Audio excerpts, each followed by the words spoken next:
Ideas. Law 4 is to make the good habit satisfying. These are some good tips for how to keep that going. So the first idea for making it satisfying is, I already have a system in place with prizes and the musical dojo to kind of help add that tangible reward system. But as a parent, one thing you can do is words of affirmation. So they really like to hear from you that, you can hear the improvement in their playing, that you're proud of their efforts. And this is even more important for older students, where maybe the prizes and stuff like that are not as impactful as just the feeling that they worked hard on something and that you see that effort and you appreciate, their hard work.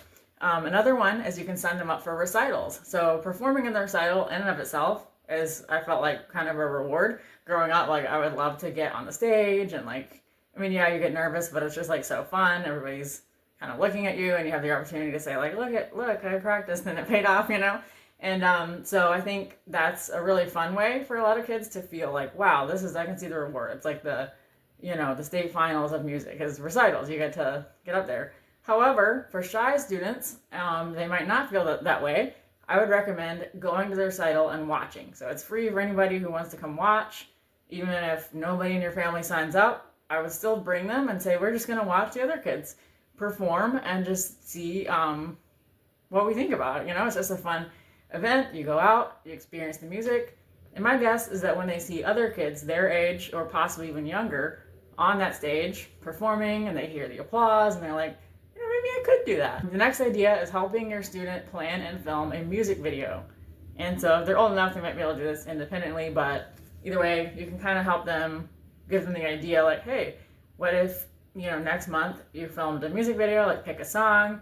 You can help them set up an area of the house with lighting, gather, lamps and I don't know, whatever from around your house. They'll have to practice for a few weeks and make sure that everything's good for the video, and boom. The last thing I got is to encourage advanced students or even intermediate to try to form a band or a jam group with siblings and friends.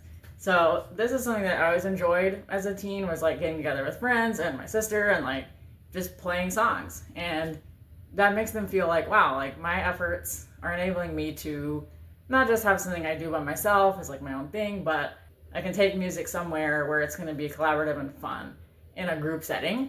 And so those are my ideas for number 4. If you have any more ideas, drop them in the comments. And that wraps up our 4-part series on Atomic Habits for Music Students.